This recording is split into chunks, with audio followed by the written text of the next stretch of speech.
Facing new fallout from his decision to withdraw from the Paris Climate Accord. Leaders from the European Union and China meeting today and reaffirming their commitment to the deal. Overnight, the Trump administration took their fight to reinstate the travel ban to the Supreme Court. Plus, we've now learned ousted FBI Director James Comey set to testify in front of the Senate Intelligence Committee on Thursday. More on all that ahead. But we begin with the president's climate decision. ABC's Mary Bruce has all the latest from the White House. Good morning, Mary. Good morning, George. Well, the president is already up retweeting praise for his decision. He insists the U.S. will still be the most environmentally friendly country on earth, but that is not how many top allies see it. The leaders of Germany, the U.K., France, and Canada all calling the president, telling him they are disappointed by this decision. Outside the White House and around the world, reaction to President Trump's decision punishing. Overnight, Paris City Hall lit up in green, as well as New York City's One World Trade Center, a show of support for the landmark deal. The United States will withdraw from the Paris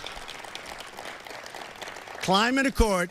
After that bombshell announcement in the Rose Garden, I was elected to represent the citizens of Pittsburgh, not Paris. World leaders like Germany's Angela Merkel and France's Emmanuel Macron pouncing. Make our planet great again. The business world outraged too. Leaders like Facebook's Mark Zuckerberg, Tesla's Elon Musk, and Disney's Bob Iger are criticizing the move. Hollywood icons like Leonardo DiCaprio tweeting that today our planet suffered. President Obama, too, calling out an absence of American leadership, saying that the U.S. should be at the front of the pack. But President Trump is making no apologies. He says the decision came down to American jobs and fulfilling that campaign promise. We're going to cancel the Paris Climate Agreement. Some Republican lawmakers applauding the move even before the president's Rose Garden announcement. One of the things that I think President Trump has been really good on is being concerned about American jobs and not signing international agreements that would put us at an economic disadvantage. Even the president's own inner circle was divided. Right there in the front row, the man who lobbied for the exit, his chief strategist, Steve Bannon. The president, who called climate change a hoax during the campaign, did little to clarify his position. As someone who cares deeply about the environment, which I do, I cannot in good conscience support a deal that punishes the United States, which is what it does. But he did say he would be willing to negotiate the deal all over again. We will see if we can make a deal that's fair.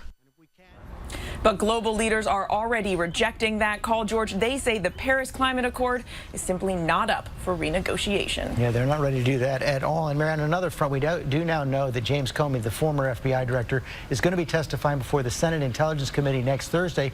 Big question on the table, is the White House going to invoke executive privilege? Yeah, George, next Thursday, all eyes will be on James Comey. Lawmakers are eager to learn about those private conversations he had with the president. Especially, they want to know if the president did, in fact, encourage Comey to drop the investigation into his fired National Security Advisor, Michael Flynn. Now, the president could invoke his executive privilege to try and block Comey from testifying, but that would be an explosive political move and one that Democrats would certainly try to override. Okay, George. Mary Bruce, thanks very much. George, now to the Russia investigation and President Trump's son-in-law and top advisor Jared Kushner caught in the crosshairs. Our chief investigative correspondent Brian Ross is here with us. And Brian, your team tracked down the Russian banker who met with Kushner. That's right, Amy, and good morning. We have a rare glimpse this morning of a man who could be a key figure in the FBI Russian investigation. He's the banker whose secret meeting with the president's son-in-law, Jared Kushner, is now a focus. We found him back in Russia at a conference in St. Petersburg.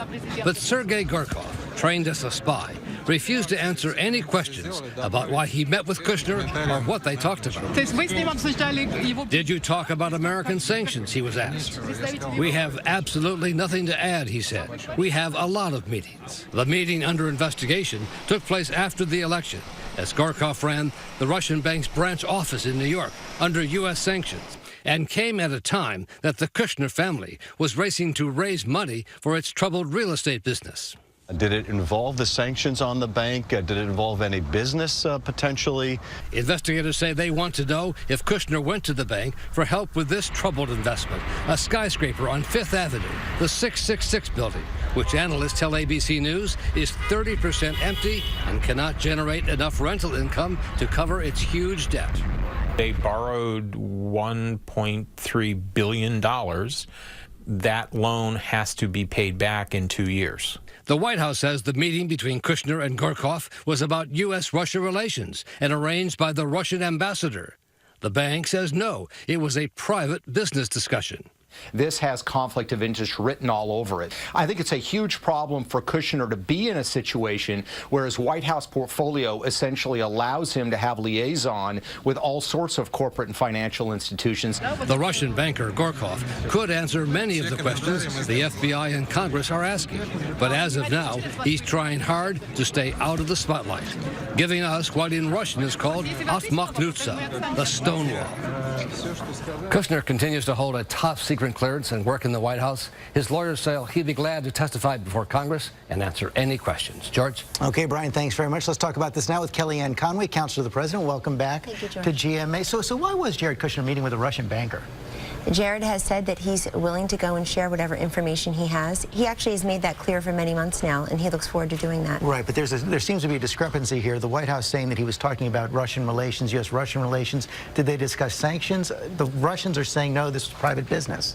And we're going to trust that. I mean, I would refer you to the comments of former acting and deputy CIA director Mike Morrell. He served under President Obama, George. He said recently that so far all he hears are media reports about what intelligence officials said, and that it's been his experience that the media often get those wrong, that they're relying upon a chain of reporting that is, I'm just asking you what he talked about. in fact not reliable. Well, Jared, he's been willing to cooperate, and he's willing to go and say what he knows. But I think there's so much speculation out there, and it's usually gone through a presumptively negative lens.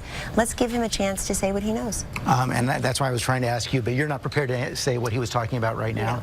On the issue of James Comey, will the president invoke executive privilege, or does he want former Director Comey to testify before Congress? Well, we'll be watching with the rest of the world when Director Comey testifies. The last time he testified under oath, the FBI had to scurry to correct that testimony. He was off by hundreds of thousands in his count, his sworn testimony count of the number of information, the number of emails that Huma Abedin allegedly sent to her husband, Anthony Weiner. He said there were hundreds of thousands. It turns out that was off by hundreds of thousands. So the president's not going to invoke executive privilege?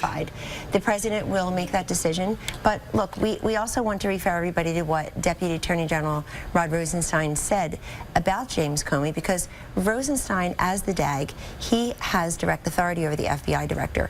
And he came on the job after being confirmed 94-6 in the U.S. Senate after serving as President Obama's a U.S. attorney in Maryland. And coming on the job, he went and looked at the investigation about the way Mr. Comey handled Hillary Clinton's email investigation, and he concluded that it really hurt the morale and the integrity of the department. Go and read the letter, for everyone can see it. He also talked about how Mr. Comey tried to usurp the authority of the Department of Justice by supplanting Loretta Lynch, the Attorney General at the time, her judgment for his. He didn't like the fact that he held a press conference. But the president had decided to fire Comey before he got that memo from Rosenstein.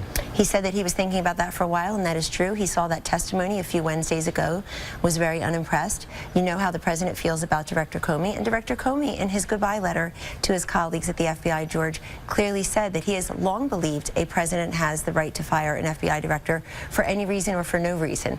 So that is the president's right. In addition, and independent of that, his Deputy Attorney General, whose job it is to oversee the FBI director, had concluded much the same thing.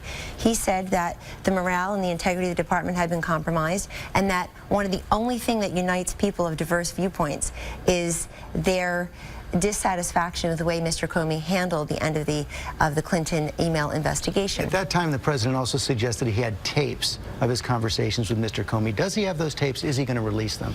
Well, I won't comment on that. When Director Comey goes to testify, I think that will be a very clarifying moment. I would again repeat that in his most recent sworn testimony, it had to be corrected almost immediately. He was off by hundreds of thousands in his projected calculation.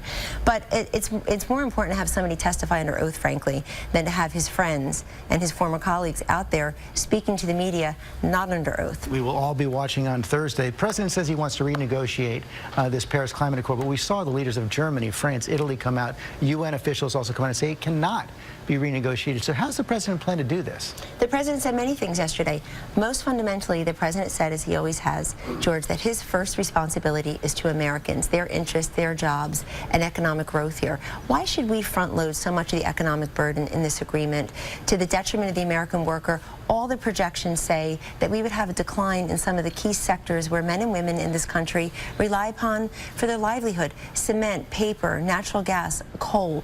Why are we doing that and yet letting India and China get off scot-free? You know, when this was originally negotiated by President Obama, they're not getting off scot-free. They're making commitments to reduce their emissions as well. It's pretty unimpressive, and I would go back and look, because I have, at many of the outcry by the environmentalists when this was originally negotiated. So many of them complained that this actually would not have a statistical impact, a statistically significant impact on carbon emission reduction, and yet China and India were not being forced or persuaded to conform their behavior. Look, this is about protecting the American worker and protecting American jobs and renegotiating a better deal. Does the president still believe global warming is a hoax?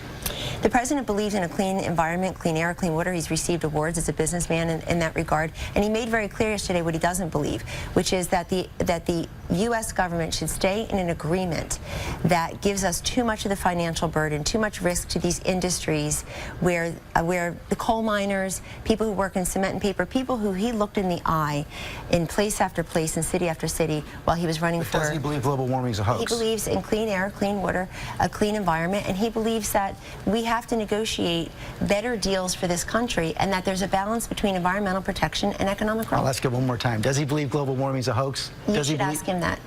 Kellyanne Conway. And I hope you have your chance. I do too. Thank you for coming in. We'll have more.